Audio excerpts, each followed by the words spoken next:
நீங்கள் பார்த்து கொண்டிருப்பது நியூஸ் 20D தமிழ் உண்மை செய்திகள்.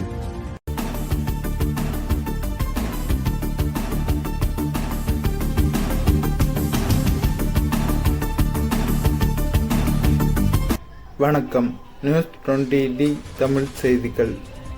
விருதுநகர் மாவட்டம் சிவகாசியில் செயல்பட்டு வரும் கண்ணன் தீப்பெட்டி ஆலையில் இன்று பாஸ்பரஸ் ரசாயன மூலப்பொருளை உற்பத்தி பிரிவில் செலுத்தும் போது எதிர்பாராத விதமாக திடீரென தீ விபத்து ஏற்பட்டது.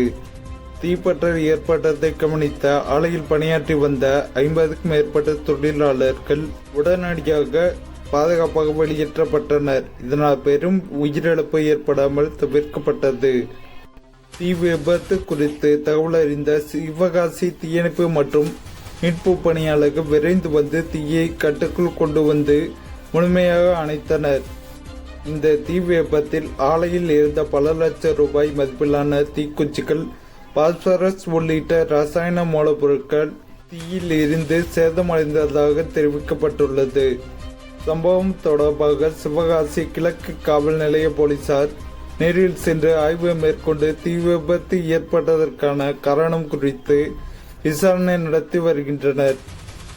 மேலும் தொழிலாளர்களின் பாதுகாப்பு மற்றும் ஆலையின் பாதுகாப்பு ஏற்பாடுகள் குறித்தும் விசாரணை தீவிரப்படுத்தப்பட்டுள்ளது.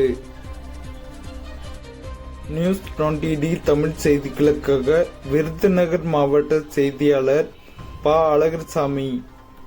உண்மை செய்திகளை உடனுக்குடன் தெரிந்து கொள்ள நியூஸ் 20D தமிழ் சேனலை சப்ஸ்கிரைப் செய்யவும்.